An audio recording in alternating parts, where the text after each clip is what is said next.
Manchester United have touchdown in America. We're in Los Angeles for Summer Tour 2024. Erik ten Hag has shuffled his players, shuffled his coaches, and it all starts today.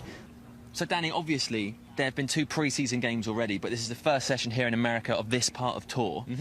What's the first session all about? We've just seen some session on the bike there. I know they're moving around here for, it looks like some stretching. Yeah, it'll be quite light. Obviously, you're trying to get the jet lag out of your legs, or say jet lag, just the flight out of your legs. Make sure that your muscles are ready, and yeah, just a bit of a loosener with obviously with a view to building everything up as the as the days go by. If you're the manager, what are you looking for today, or is there nothing specific? It's just about getting people ready to start doing maybe more intense sessions tomorrow as we look toward the first game. No, I think you're always looking as the manager. You're looking for attitude. You're looking for camaraderie within the camp. You're spotting, how you can build more camaraderie, and if you get what I mean. So that side of things, and then from a footballing perspective, you want people who've been in here longer than others to be raising the level, and you're mindful of some people who haven't played that much football or have had a little bit of time off, just building up. So it's all about building, getting the minutes in your legs, and keeping a good vibe around the place. Some of the players behind us have been here before. They've been in tours in LA. Yeah. But for others, this is their first full tour. People like Ethan Wheatley, who's been around the first team, has played for the first team. Yeah. What's this going to be like from his perspective? Well, it's all new, but you take it in your stride. So when you're a young lad like that, you don't show that anything phases you, but you're absorbing and learning really quickly. And he's been in around the first team now towards the back end of the season. He's made some appearances, and it's an opportunity for him to show what he can do and how he can conduct himself. And you have to learn quickly, which is part. It's not like many other industries where you've got a 17, 18, 19-year-old who's into a man's environment and they're expected to do things to such a high level. So you've got to adapt and you've got to learn quickly. These experiences, do they shape the season in terms of, you talked about camaraderie for those players that have been maybe training with the first team, the likes of Harry Amas, but maybe haven't been on the pitch often? Well, he can set the tone, of course, in a positive and a negative way. So that's why it's so important to have good characters, the manager setting a good standard, the tone, knowing when to push them, when to just pull off a little bit and give them a bit of space. But that's the reason the manager's in the position he is, because he does that. He's done it for a long time and he knows how to do that very well. Did you enjoy all of this? Was this fun? Not really. It's not. This isn't the fun part. The fun part's where you're itching to get on the balls. Yeah. So when you got the ball at your feet and you can be a kid in your brain again and go to that place of play, then that's when that's what you enjoy. The good news is I'm pretty sure that's what they're doing next. So when that happens, we'll obviously show you, and we'll be doing that for the rest of tour as well. In terms of when they start kicking balls around again, is it quite focused, quite steady, or is there an element of like, well, you've been on a plane for a long time, let's just have some fun? No, a bit of both. Like I say, it's everything about building up gradually, making sure you're free of tightness, free of injuries. But yeah, it's got to get intense at some point. That's what pre-season's about, so it will build up and get to an intense point. All right, let's get to the next session.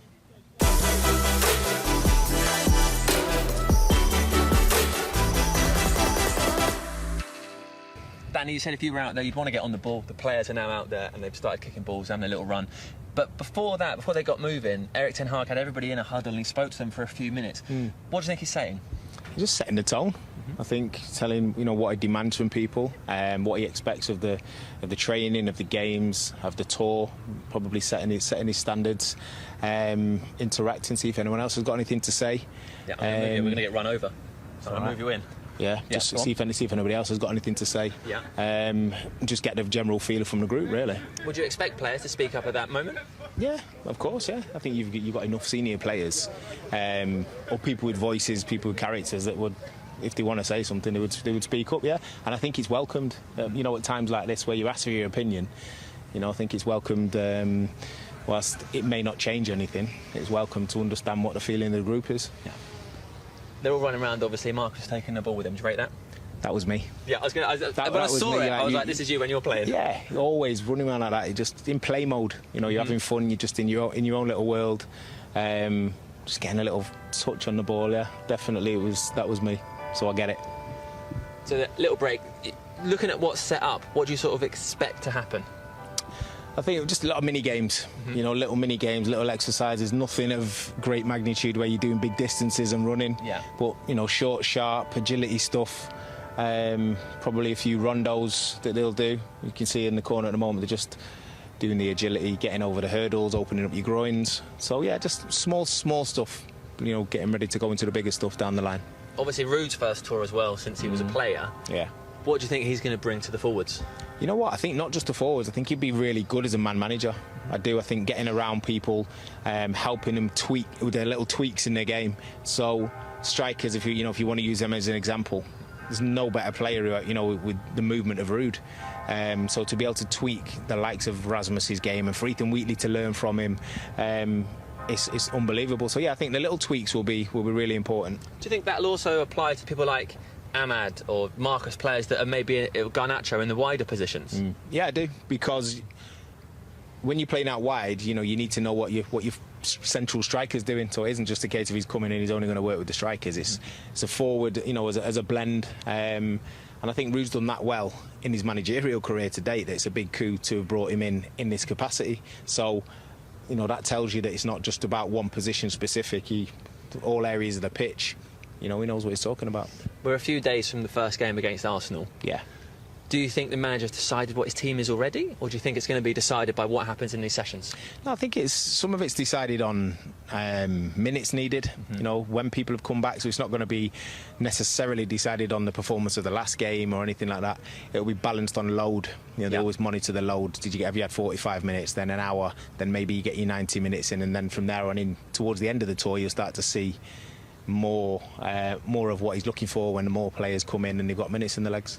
Talk to me about the likes of, out of the top of my head, Reece Bennett, Toby Collier, these players that have not been playing in the first team, and the opportunity that is presented to them with this tour. It's the same with all the young players. When you have an opportunity, if you're 16, 17, 15, 16, 17, and you come in through and all you're looking for is to be in the manager's eye line. Whether you're walking down the corridor, whether you're on the on a training pitch, you want to be noticed by the manager. So this is an opportunity for you to take that deep breath, step out your comfort zone and express yourself and show what you're about. And it's easier said than done. Some people buckle under the pressure. They're looking around at their peers, and all of a sudden their peers are the likes of Marcus Rashford and Casemiro. And it's the people who learn quickly, do things with humility, and can adapt and show themselves are the ones who generally catch a manager's eye. This is a completely unfair question, but I'm going to ask it. We've seen the impact of Garnacho. We mentioned that earlier, and Cobby's season last year was just incredible. It's not fair to say who's going to do that next, because these are super talented players and the opportunities existed and so on. But are there players you look at and you go, yeah, I really see a future there? Of course. Every one of them who's there at the moment, and this isn't just a blanket comment, but everyone who's there at the moment could catch a manager's eye. Somebody could get injured, they could get an opportunity. You only have to look at Marcus Rashford for that. His trajectory was very much playing in the under-18s, had barely played under 21s. Then all of a sudden he gets an opportunity in the first team. So yes, it's not all about, it's definitely going to be this player. It's sometimes an opportunity arises, and they've all got that opportunity to be in front of the manager at the moment. Absolutely. Speaking of opportunities,